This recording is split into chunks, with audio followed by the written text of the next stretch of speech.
hate those prep tests, man. You're like, well, I have to prep 1.25% of everything because, I'm going to burn that shit. Yeah, I'm going to burn that shit for sure.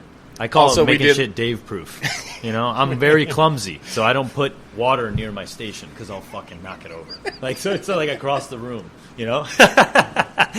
But, you learn how to work with yourself. Yeah, exactly.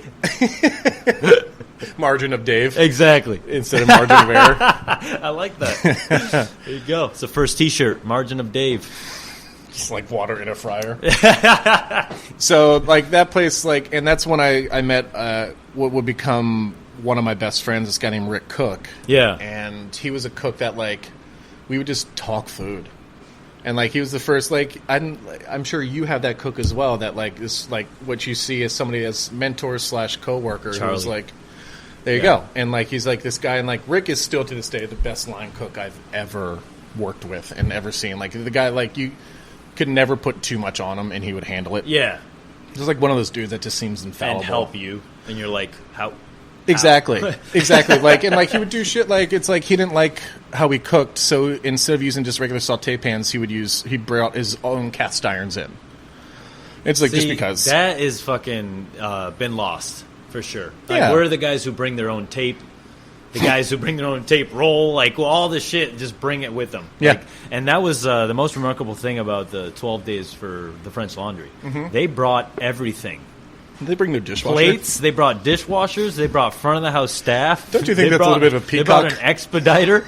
I'm just yo, these people are ready to go, son. McDonald's parking lot, they can do a fucking tasting. Just no problem. Everybody. It was nuts. I always wondered about that, how the vibe was in the kitchen during those times. During those times, it was definitely, you can hear a pin drop because,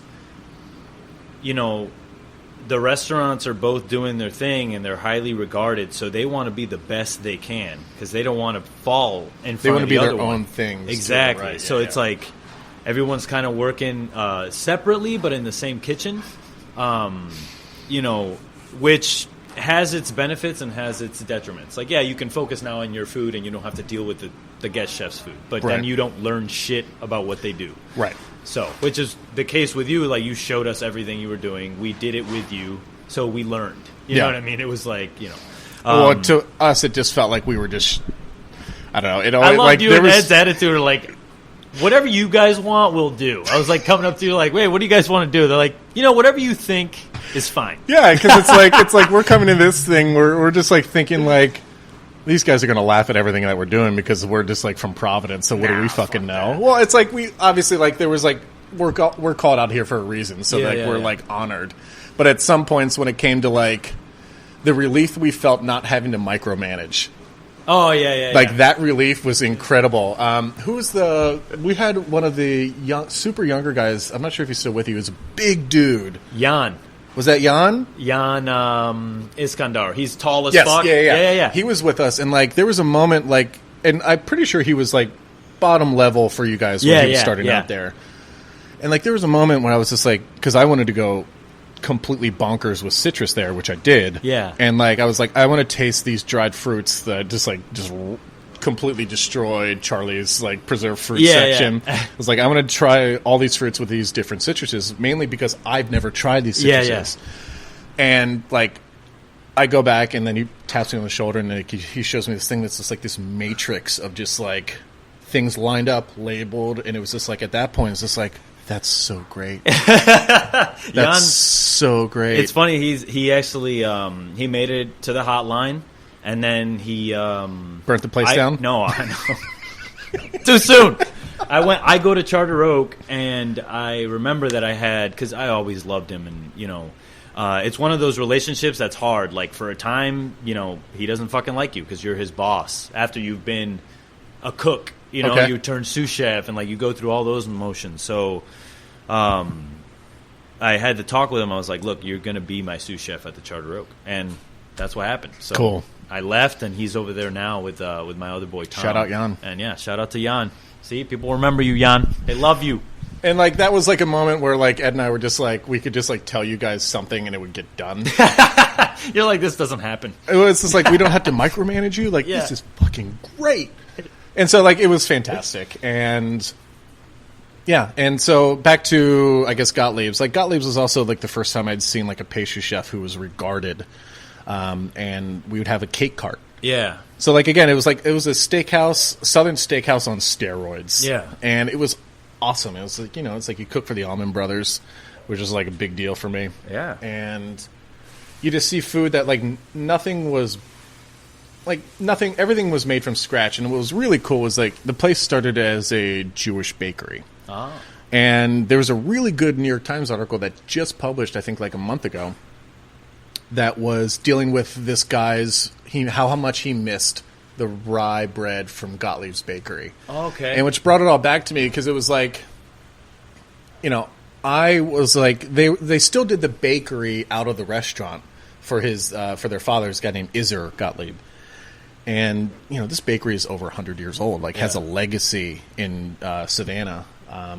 And for a while, like, it just got to this point where I was just like, can I come in and, like, learn how to make pastries and bread with Isser? Yeah.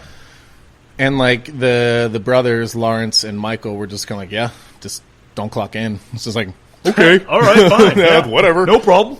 It don't matter. And, like, I would go in there with Isser around 6 a.m. and, like, just, like, learn breads from him. And, that was cool as fuck, man. It was just, like, because it's, like, old Jewish bakery stuff that I had, like, there's no Jewish bakeries in Middletown, Pennsylvania. There's none of that stuff. And so, like, to learn, like, ryes and, like, Charleston, like, chocolates and learning how to temper chocolate. Yeah. And, like, doing all this stuff learned by this, like, old, like, really sweet man. Like, you would never know that he was a bakery owner or anything. He was just, like, a grandfather to me. And it was so great. And then just, like, you know, 6 a.m. then working until whenever service is done. And, like, because, you know, you're 22, 21 at the time. And so you're just like, whatever. It doesn't matter. And then, like, go out for drinks. It's, like, the first time I'd, like, been going out for drinks. And, like, going out with my buddy Rick and, like, talking about food. Yeah, yeah. And just, like, talking about, like... And, like, it got to the point where, like, Rick and I would, like, after service...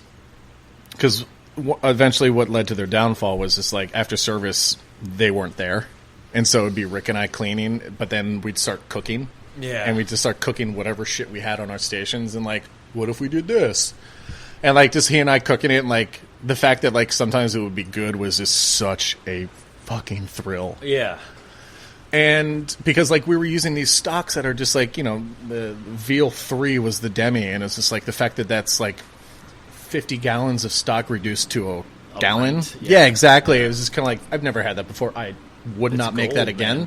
I don't do that anymore. It's, like, that's too much. Yeah. But, like, for that sauce to be like, okay, what if we use, like, this sauce? And, like, this, like, true... French-style cooking. It was because it was the first time I cooked on an island, too. Yeah. And so, like, pass-throughs would happen. And just, like, the closest thing I've ever gotten to a brigade system where there was the chef, an expo, and then the front-of-house expo as well, where they're just constantly talking and communicating. So okay. Yeah, exactly. So, like, front-of-house would never talk to the kitchen. She would be the talk through to the kitchen. Okay. The front of house expo. That's I'm like, great. it was great. That's great. It was so smart. When you have 85 expos, that's when it's like... Yeah. You got the lead line cook expoing at the same time, the chef's expoing, then you got the expediter, then you got fucking people coming. Yeah. Table 2 is ready for... You're like... All kitchens One voice. Exactly. And, like, Yes. every station had their own printer, which that blew my mind. Yeah. It's like, so there was no need for the chef to be yelling. It was just like, all he would yell out and talk about is timing. Yeah, exactly. The numbers. Yeah, exactly. It just like, all right, 15 minutes on table 2. Yeah. And, like, you have that ticket. You don't need to talk about what's on it. You don't need to have to try and remember it and, like, go through this whole thing, unless you were like me working Garmager and the tickets would just be... Dude, that is the worst feeling in the world. That happened to me at Trattoria Simpatico, where I pulled the tickets, and I thought, there was like 4. I couldn't see it because it was on a second shelf, and it flew that way. I lifted it up to the ground. It was like an accordion. It's just like, oh, my bad, guys. And they're like, yeah, these are going to be late. I'm sorry. You might want to fire the entrees because they probably get those first. You know? They're going to need ice cream. Yeah, exactly. Free desserts all around. Exactly. So anyway, that was great. And like that was like, and I still to this day like am really good friends with Rick. And like he and I, like that bond has never like wavered, and that was so strong. And I mean, that was only there for 4 months. Yeah. And because it was like, that was like the program. So like, that was like, to me, they're like step up, step up, step up. And like, I went there, and then I followed Rick to DC. Yeah. And worked at a place called Black Salt, which was the most cooks I'd ever worked for. So it was like an AM, PM place. They had a kitchen in the basement, as well as the kitchen on the line. Yeah. So it was a huge kitchen, like big numbers, and like, but it had a fish. The reason why I really want to work there is because they had a fish market in the front, and like that was cool. Like they had like they're breaking down all their own fish. You know, where I worked before, like they would get one kind of fish in, usually a fillet. Yeah. And you break it down from there. Whereas here, it's kind of like all the fish that would come to the cooks was broken down by the guys in the front. Yes. And that, again, you don't see that kind of stuff. And so, like, that was cool to be able to be like, can I go and work in the fish shop for a little while? And then I ended up hating it because the fish shop was one of those places that was cool where it had the fish shop in the refrigerator. Oh, my like, God damn. Should I get that? I got you. Just tell them to go over to the dining room.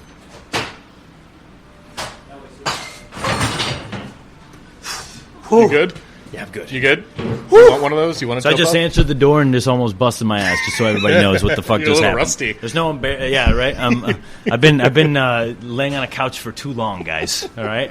Well, you know, after my fucking 8 years of service over there, I like how you refer to that. well, it's fucking the military. Yep. I have more free time now, and something that I stopped doing is watching movies. And Stopped or started? Stopped. Stopped. You know, I stopped watching movies when I was working so much, and I think back in the day, you used to go to Blockbuster, you rented a movie, and you fucking watched it, regardless of if it was bad or good. Sure. Right? That doesn't happen anymore. Because you paid for it. You're on Netflix.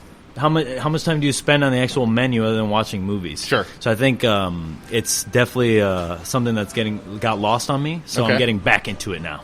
So it's So I'm getting like- into a visual... Like just watching a movie, Yeah, sitting yeah. down, turn your fucking phone off, watch a movie for an hour and a half, like and enjoy it and actually watch it and think about it and you know, be thoughtful about it. It's like reading a book. You know, how many times do we put something on and we're just like, we're on our phone, we're working, you know? Totally. So it's definitely a good change of pace. But anyways, Or a podcast. see how much reflection I get out of just almost busting my ass.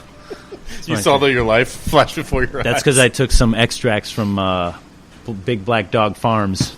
Thank you, Jeff. Does he ship? Huh? Do you want to plug him if he Does ships? He doesn't ship. Don't come get him, lawman. All right, where were we at here? I think I was talking about DC. Yeah. So for just sure. like working, like following him up there, and it was good. I mean, it was good. Like it was first place. Also, like everything's a first when you're in your 20s and cooking in restaurants, and so like it was the first place where we had like pre-service meetings. Yeah. which I was always late for because I was always too far behind. Oh, for sure. It's just like getting yelled at for like, and it's like it's funny because like I find myself whenever we have pre-service meetings yelling at the asshole who's taking too long. I was like, that was you. Yeah, I'm yelling at you now. I was you. Yeah, for sure, for sure. And so it was like we had pre-service meetings, and there was like much more of an attempt to be friends more than just like coworkers. Yeah.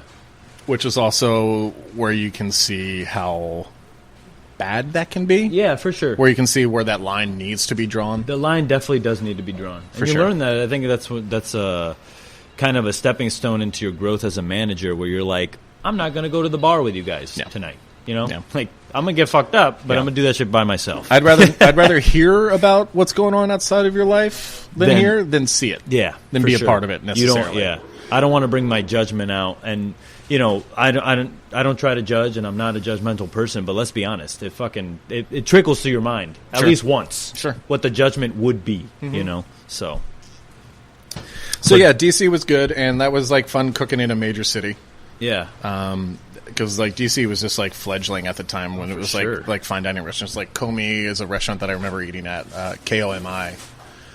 Johnny Money is a chef, and this was before he had Little Cerro. It was just like this tasting menu place, and like that was the first time I had like a tasting menu. yeah. And it was like, he made his own pita, he made his own olives, he did like some pretty cool cool shit, shit. yeah. Like even before like I knew it would be cool to like switch up the pattern, but like our main course for the tasting menu was a family style course. It was like goat shoulder. Yeah. That was cooked over live fire with pita and sides to go with it. It was just like, that's a fine dining. This is like, fuck yeah. It was like for rock sure. star. Yeah.